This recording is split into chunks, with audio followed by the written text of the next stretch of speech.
အားလုံးပဲမင်္ဂလာပါဒီနေ့မှာတော့စကြဝဠာကြီးစီကနေကိုလိုချင်တဲ့အရာတွေကိုတောင်းခံခြင်းဆိုတဲ့ဒီ manifestation အကြောင်းကိုပြပြီးသွားမယ်ပေါ့နော်ကျမတို့ဒီကမ္ဘာကြီးမှာ COVID ဖြစ်ပြီးတဲ့နောက်ပိုင်းမှာ spiritual line ကလူတွေကဒီ spiritual လမ်းစဉ်တွေကိုတော်တော်များများဒါရှောက်လှမ်းလာကြတယ်ပေါ့နော်အဲ့လိုမျိုးပဲဒါ spiritual healing လုပ်တယ်တို့ manifestation လုပ်တယ်တို့ဒီ law of attraction လို့စတဲ့ဒီစကားလုံးတွေကိုဒီအကြောင်းအရာတွေကိုလည်းဒါလူပြောတော်တော်များလာကြတယ်အခုဒါကိုနောက်ထောင်နေတဲ့ပြည်သက်အနေနဲ့လည်းဒါရှင်တို့ဘွားမှာလည်းဒီလိုမျိုးဥစ္စာတွေမြင်ဘူးလိမ့်မယ်ပေါ့နော်ဥပမာဒီ Facebook တို့ဘာတို့မှာတချို့လူတွေကပြောကြတယ်ငါ့ကို manifest လုပ်နေတယ် universe ကတော့ငါ့ကိုခွင့်ရေးပေးလိုက်ပြီဒါ universe ဖြစ်စေခြင်းတဲ့အတိုင်းပဲစသဖြင့်ဒီ universe ဆိုတဲ့စကားလုံးတွေ manifest လုပ်တယ်ဆိုတဲ့ဟာတွေကိုသင်တန်းတွေ post တွေအနေနဲ့မြင်ရဘူးလိမ့်မယ်ပေါ့နော်အတိုင်းမဲ့ဒီ manifestation ဆိုတာဘာလဲ manifestation ကဘယ်လိုမျိုးစခဲ့ရလဲဆိုတဲ့အကြောင်းကိုတော့ကျွန်မကဒါဒီနေ့မှာပြပြပေးသွားပါမယ်ဒီ manifestation ဆိုတာကတော့ဒီကမ္ဘာပေါ်မှာဒါနာမည်ကြီးလာတာဒီ The Secret ဆိုတဲ့ documentary ရုပ်ရှင်တစ်ခုကနေစလာတယ်ပေါ့နော်The Secret ဆိုပြီးတော့ဒါ YouTube မှာလည်းရိုက်ချလို့ရသလိုဒါမြန်မာနိုင်ငံမှာလည်းဆရာညီနိုင်တို့အရှင်အိဋ္ဌိပါလာတို့ရဲ့စာအုပ်တွေကနေတဆင့်လဲဒါလူတွေကြားတွေကိုရောက်လာခဲ့တယ်ဒါမြန်မာနိုင်ငံမှာပေါ့နော်ဒီရုပ်ရှင်ကတော့ဒါ Bob Proctor တို့ဘာလို့မျိုးတကယ် manifestation guru တွေကနေဒါ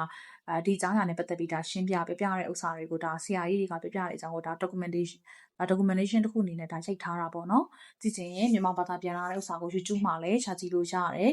စာအုပ်တွေအနေနဲ့ဆိုလို့ရှိရင်တော့ဆရာညီနိုင်ရဲ့ဒါလှုပ်ဝက်ချက်ဆိုတဲ့စာအုပ်ပြီးလို့ရှိရင်ဒါ number 1ဆရာတော်လို့အသိများကြတဲ့အရှင်အိဋ္ဌိပါလာရဲ့မင်းဟာစကြဝဠာရဲ့အရှင်သခင်စာအုပ်နဲ့တဲ့ဒါလူတွေတော်တော်များများသိကြတယ်ပေါ့နော်ကျမအနေနဲ့ကဒီမင်းဟာစကြဝဠာရဲ့အရှင်သခင်ဆိုတဲ့စာအုပ်ကိုဒီစာအုပ်ငယ်လေးတွေကဖတ်ဖို့ခဲ့တာပေါ့နော်ကျမကငယ်တုန်းကဒါသတင်းစာအရန်ဖတ်တယ်ကျမတို့ငယ်တုန်းကကျတော့ဒါဖုန်းတွေဘာတွေကလည်းမရှိသေးတဲ့အချိန်ဆိုတော့စာအရန်ဖတ်ခဲ့ကြတယ်ပေါ့နော်ကျမတို့သတင်းစာမှာရှိသမျှစာတွေကတော့လိုက်ဖတ်ခဲ့တယ်စာဖတ်ကအရန်ကြိုက်တော့အဲ့ဒီမှာတရက်ကျတော့ကျမဒီသတင်းစာလေးမှာပေါ့နော်ဒီမင်းဟာစကြဝဠာရဲ့အရှင်သခင်ဆိုတဲ့စာအုပ်အညွှန်းလေးကိုတွေးလိုက်တယ်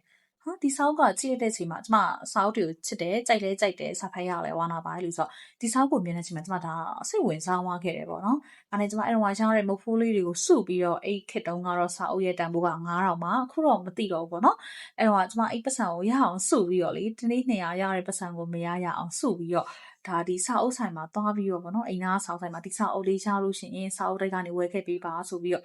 ကျမတောင်းဆိုခဲ့တယ်ပေါ့အဲ့လိုနဲ့ကျမရဲ့ဘဝတွေကိုဒီ manifestation လုပ်တဲ့ lot of attraction ဆိုတဲ့အရာကစပြီးဝင်ခဲ့တယ်ပေါ့နော်အဲ့ဒီတုန်းကဆိုကျမတက12နှစ်13နှစ်လောက်ပဲရှိအောင်မယ်အဲ့လိုမျိုးစသည်ခဲ့တယ်ပေါ့နော်ဒါနောက်ပိုင်းမှာတော့အဲ့လိုမျိုးဒီ internet ကလည်းတွင်ကျလာတဲ့အခါမှာတဖြည်းဖြည်းနဲ့တော့ဒီစာအုပ်ကလည်းလူသိများလာသလိုဒါလူတွေကလည်း manifestation လုပ်တယ်ဆိုတဲ့ဟာကိုသိလာကြတယ်ပေါ့နော်အခုနောက်ပိုင်းမှာတော့ဒါတော်တော်များများဒီ influencer တော်တော်များများကလည်းပြောလာကြတယ် manifest လုပ်တယ်အဲ့ဒီနီးလန်းတွေကိုလည်းမျှဝေလာကြတယ်ပေါ့နော်ဒါပေမဲ့အခုထိတောင်မှဒီ manifest လုပ်တယ်ဆိုတဲ့အကြောင်းအရာကို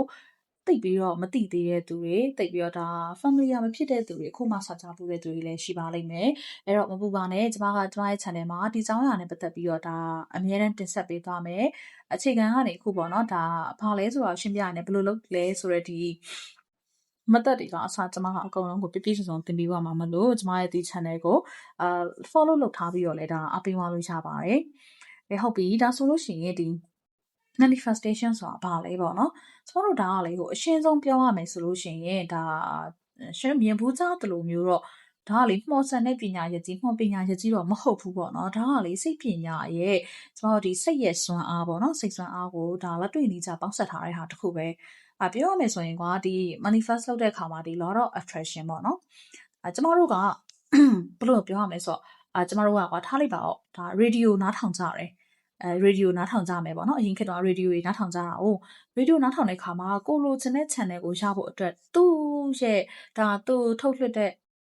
ဒီ megahertz ကိုရအောင်လိုက်ဖမ်းရရတယ်ဟုတ်တယ်မလားသူတို့ဖမ်းတဲ့ megahertz နဲ့ကိုဖမ်းတဲ့ကိုကလိုက်ရှာပြီးတေချာဖမ်းနိုင်တော့မှတားလျင်သူတို့စီကတင်ဆက်တဲ့အစီအစဉ်တွေကိုကျမတို့ကကြားနိုင်ရတယ်ကွာအဲ့လိုမျိုးပဲဒါကျမတို့ကဒီ manifestation ဆိုတော့လေအဲ့လိုမျိုးပဲပေါ့နော်ကိုက လိုချင်တဲ့အရာတစ်ခုရှိမယ်လိုချင်တဲ့ဒါ stage တစ်ခုဒါ stage တစ်ခုဒီကိုလိုချင်တဲ့ဆန္ဒတစ်ခုရှိမယ်အဲ့ဒီဆန္ဒကိုရဖို့အတွက်ကိုကအဲ့ဒီဆန္ဒနဲ့ဒါထပ်တူညီအောင်ထိုက်တန်တဲ့သူတယောက်ဖြစ်အောင်ကိုဒါပြောင်းလဲနေထိုင်ခြင်းကို shift လုပ်တယ်ကိုရဲ့ mindset ပေါ့နော်ကိုရဲ့အတွေးနဲ့စိတ်ခံစားချက်တွေကိုဒါ shift လုပ်ရင်းနဲ့ဒါစူးစမ်းရင်းနဲ့ပဲဒီဟာကိုရလာတယ်ပေါ့လေကျမတို့ဒီအတွေးတွေကကွာပြောမယ်ဆိုရင်ဒါကျမတို့ကတက်ရှိဒီလူတွေပြောကြတာပေါ့နော်ကျမတို့ကဒီတက်ရှိဒီတာဝါတိုင်းကြီးနေတူတယ်ပေါ့နော်ဘာလဲဆိုတော့ကျမတို့တွေးနေတဲ့အတွေးတွေကကျမတို့ရဲ့ဒီနေရာမှာကျမတို့ခေါင်းထဲမှာတင်ရှိနေရမဟုတ်ဘဲနဲ့ဒီအတွေးတွေကတဲ့သူတို့ကဒီ frequency line တွေအနေနဲ့ကျမတို့ဒီ wifi line လို့ပါတော့အဲ့လိုမျိုးပေါ့နော် frequency line တွေအနေနဲ့တော့ဒ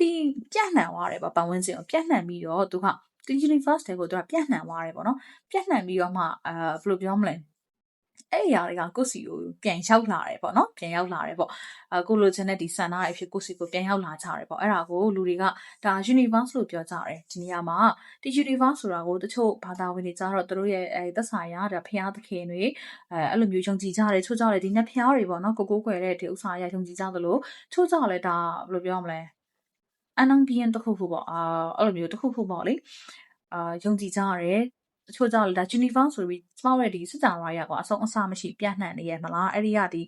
resource တွေစွမ်းရည်အင်ရှင်မြစ်တွေလို့ယုံကြည်ကြရပါတော့တချို့ကြတော့လေဒီ universe ဆိုတာကကိုယ့်ရဲ့ higher self တဲ့ကိုယ့်ရဲ့အတွင်းထဲမှာပဲရှိရကိုယ့်ရဲ့ပုံမြင့်တဲ့ version တစ်ခုပေါ့နော်အဲ့တစ်ခုကနေကိုယ်တွေကိုဖန်တီးပေးနေတာဆိုပြီးဒါပြောကြတယ်ချို့ကြလည်းကိုယ့်ရဲ့ guardian angel ကိုယ့်ရဲ့ကိုယ်ဆောင်နေစသဖြင့်ပေါ့နော်ဘလို့ပဲဒါကိုကလေဒါကြိုက်တယ်လို့ယူဆလို့ရတယ်ကျမတို့ဆိုရင်တော့ကျမကဒါ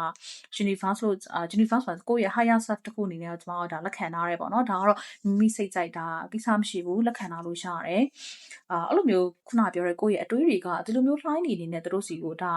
universe တဲကိုစစ်ကြရာကြီးတဲ့ကိုဒါပြန့်သွားပြီးတော့ဘယ်လိုပြောမလဲစစ်ကြရာကြီးကနေပြီးကိုရီစီကိုဒါပြန်ပြီးတော့ဒါစိတ်နဲ့ပြန်ပို့တယ်ပေါ့ကိုယ့်ရဲ့ဆန္ဒတွေဖြစ်ပြန်ပို့ကြရဲပေါ့နော်အဲ့လိုပြောကြတယ်အဲ့လိုပြောတဲ့ခါမှာလဲဒါလူရဲ့ frequency line တွေရှိရကွာလူတွေမှာလည်းအဲ့လိုမျိုး frequency ရှိရပေါ့ကိုယ့်ရဲ့ vibration frequency ရှိရပေါ့နော်ဥပမာဒါတွေကလည်းကိုယ်စိတ်ကမြင့်လာလေကိုယ့်ရဲ့ဒီ mindset ကမြင့်လာလေဒီ frequency line တွေကမြင့်လာလေပဲပေါ့ဥပမာကိုကဒေါသထွက်နေရဲ့ကြောက်နေရဲ့တိမ်ငယ်နေရဲ့ဝမ်းနေနေရဲ့ဆိုလို့ရှိရင်ကိုယ့်ရဲ့ဒါ frequency line တွေကအနိမ့်မှာပဲရှိနေပြီးတော့ပေါ့နော်ကိုကပျော်နေတယ်မေတ္တာတရားတွေပြေဝနေရဲ့စိတ်ချမ်းသာနေရဲ့ဒီမနာလိုဝင်တိုးမှုတွေကင်းနေမယ်ခုပေါ်မှာကိုဟာပြည့်စုံနေရဲ့အဲ့လိုမျိုးဒါကိုစိတ်နှက်ဆောင်ရဲနေရဆိုလို့ရှိရင်ကိုယ့်ရဲ့စိတ်လှိုင်းတွေကဒီ frequency line တွေကအမြင့်ဘက်ကိုရောက်လာတယ်ရောက်လာအဲ့လိုမျိုးကိုကမြင့်လာလေကိုလိုချင်တဲ့ဒါမြင့်တဲ့ဘဝတစ်ခုကိုလိုချင်တဲ့ဆန္ဒတွေပေါ့နော်အဲ့ဒါတွေကိုပြည့်မြောက်ဖို့အတွက်ဒါနီးစပ်လာလေပြည့်မြောက်လာလေပဲပေါ့နော်အဲ့လိုမျိုးယူဆကြတယ်ဒါအချက်အဖြစ်တော့ဒါ lot of attraction ရဲ့အလုပ်လုပ်ပုံပေါ့အဲ့လိုမျိုးလုပ်တဲ့အခါမှာလူကလေဒါကြီးကိုလိုချင်လိုက်တာမရရင်ဘယ်လိုလုပ်မလဲဆိုပြီးတော့ဒါတောကရည်နဲ့ရှာနေရအဲ့စိတ်ကအဲ့လိုမျိုးဖြစ်နေရမဟုတ်ဖ ೇನೆ ပေါ့နော်ငါကဥပမာကိုလိုချင်တဲ့အလုပ်တစ်ခုရှိမယ်ဒါကိုက manifest လုပ်တဲ့အခါမှာဒီအလုပ်ကိုငါကဘယ်တော့ရမှာလဲသိကြရဲ့လားဘယ်လိုလုပ်မလဲငါကအခြေချင်းပြင်ဘယ်လိုလုပ်မလဲဆိုပြီးဒါတွေးပူနေရမဟုတ်ဖ ೇನೆ ငါဟာအဲ့လိုမဟုတ်ဘူးပြီးတော့နောက်တစ်ခုကကြတော့ဒါကိုကြီးပေါ့နော်universe မှာဆူတောင်းလို့ရှိရင်ဆူတောင်းကြရဲပေါ့တော်တော်များဆူတောင်းလို့ရှိရင်ကွာဒါဖြစ်ချင်တယ်ဟိုကဖြစ်ချင်တယ်အဲ့လိုမျိုးဆူတောင်းကြတယ်မလားuniverse ဒီ law of attraction မှာကြာအဲ့လိုမျိုးဆူတောင်းတာမဟုတ်ဘူးပေါ့နော်ကိုလိုချင်တဲ့ဒီအရာကိုရနေပြီငါကလိုချင်တယ်မဟုတ်ဘဲနဲ့ငါဟာဒီအရာကိုပြည့်မြောက်နေပြီရနေပြီဆိုပြီးတော့ကိုယ့်ရဲ့ဒါ future ကအနာဂတ်မှာရှိတဲ့ကိုလိုချင်တယ်ကိုကဒီကိုယ့်ရဲ့ဆန္ဒကြီးပြည့်သွားတဲ့အနာဂတ်ကိုပုံဖော်ပြီးတော့ဒါစိတ်ကူးရင်ပြီးဒါ manifest လုပ်ကြရဲပေါ့နော်အဲ့လိုမျိုးဥမာထားပါကိုလိုချင်တဲ့အရာတစ်ခုကိုရသွားပြီကိုလိုချင်တဲ့ຢာတူတွေကိုလိုချင်တဲ့အလုပ်ကနေကိုလိုချင်တဲ့ချစ်သူတွေကိုရသွားပြီအဲ့လိုမျိုးဒါကိုတရားကိုစိတ်ကူးရင်ပုံဖော်ရင်ပြီး manifest ခြင်းအဖြစ်ဒါကိုလိုချင်တဲ့အရာတွေကိုရလာတယ်ပေါ့နော်စစ်တာရာကတဲ့ကိုတွေးလိုက်တဲ့အတွေးတွေကိုတဲ့ဒါ reality ဖြစ်ပြန်ပြီးနေတာပေါ့နော်ကိုကလိုချင်တယ်လို့တွေးနေတဲ့အချိန်မှာဆက်ကြတာကိုလိုချင်နေတဲ့ stage တစ်ခုမှာပဲရအောင်ထားတယ်တဲ့အဲ့လိုပဲကိုကအဲ့လိုမဟုတ်ဖ ೇನೆ ကိုကငါကဒါကိုရှာပြီးသွားပြီငါကဒါကိုရှာနေပြီငါတရားရအတွက်ပျော်ရွှင်နေရဲဆိုပြီးဒါကိုကတွေးနေလို့ရှိရင် universe ကလည်းကိုကဒါကိုရလာပြီပျော်လာပြီဆိုတဲ့အခြေအနေရအောင်ကိုကဖန်တီးပေးရဲပေါ့နော်အဲ့လိုမျိုးဒါဒီလိုမျိုးလူတွေကယုံကြည်ကြတယ်ဒါကတော့ဒါ frequency ရဲ့သဘောတရားဒါအခြေခံပေါ့လေအဲ့အရာအလုံးကတော့ဒါ energy နဲ့ဖွဲ့စည်းရတယ် frequency ရှိကြတယ်ဒါအချင်းချင်းကတော့ဒါထိစပ်နေရပါတော့အဲ့တော့ပြောချင်တာကွာဒီနေရာမှာဘာလဲဆိုတော့ universe ကဒါငါ့ကိုပေးမှာလားပေါ့ငါ့ကိုပေးရလားဥမာခုနကကျမပြောခဲ့လို့ပဲလိုမျိုးကွာတွေးလိုက်တယ်ဆူတောင်းလိုက်တယ်ဒါဆူတောင်းလိုက်တာထက်ဆန္ဒပြုလိုက်တယ်ရောက်ပြီးသွားပြီဆိုအခြေအနေတစ်ခုကိုကဒါဆန္ဒပြုလိုက်တယ်ဆိုရှင် universe ကကိုယ်ပေးရလားပေါ့နော်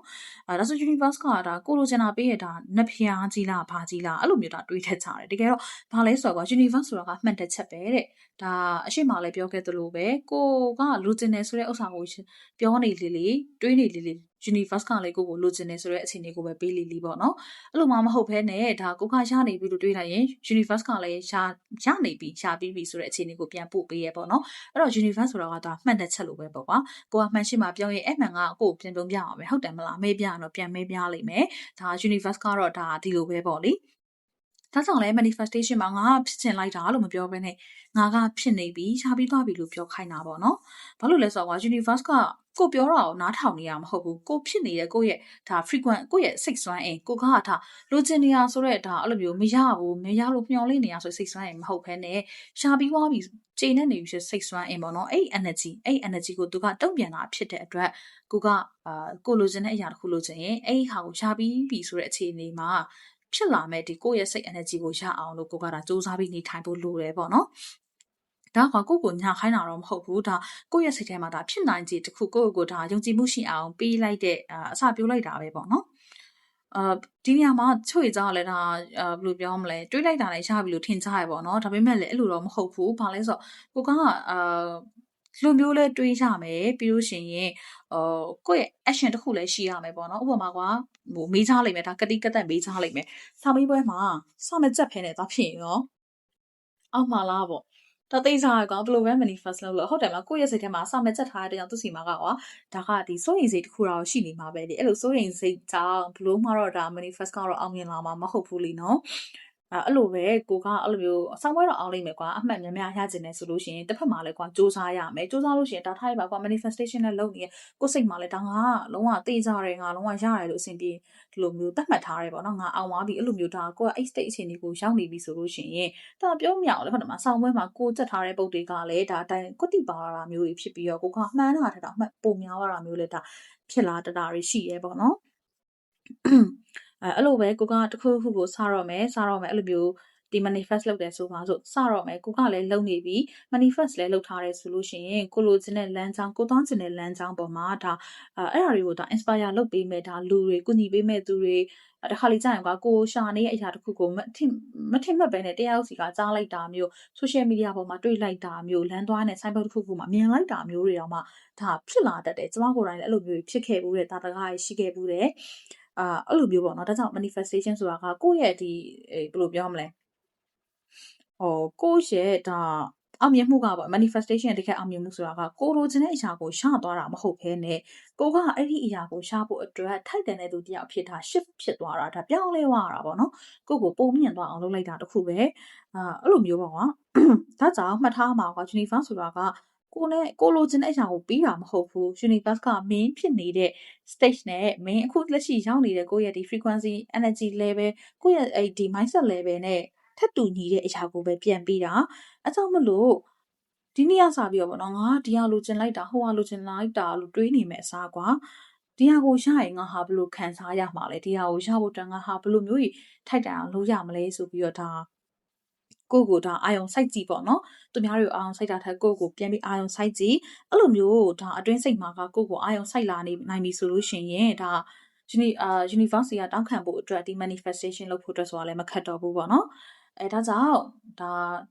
ဒီ manifestation ဆိုတာကတော့ဒီလောက်ပါပဲဒါကတော့ဒါအခြေခံသဘောတရားကိုပြပေးသွားတာပေါ့နော်နောက်ချက်တွေမှာလည်းဒီ manifestation ကိုဘယ်လိုလုပ်ရလဲ manifestation ရဲ့ method တွေကဘယ်လိုလဲဒီမှာ law of attraction နဲ့ law of assumption စတဲ့ဒီ universal law တွေဆိုတာဘယ်လိုမျိုးလဲဘယ်လိုကွာခြားသွားတာလဲစတဲ့ဒီဥစ္စာတွေကိုဒါဖြည်းဖြည်းချင်းရှင်းပြပေးသွားမှာမလို့ကျမရဲ့ channel ကို follow လုပ်ခဲ့ပြီးတော့ဆက်လက်စောင့်ကြည့်အားပေးကြပါအောင်နော်အားလုံးကိုကျေးဇူးအများကြီးတင်ပါတယ်ဘဝမှာကိုလိုချင်တဲ့အရာတွေကိုပြည့်ပြည့်စုံတဲ့လူသားတစ်ယောက်ဖြစ်ကြပါစေရှင်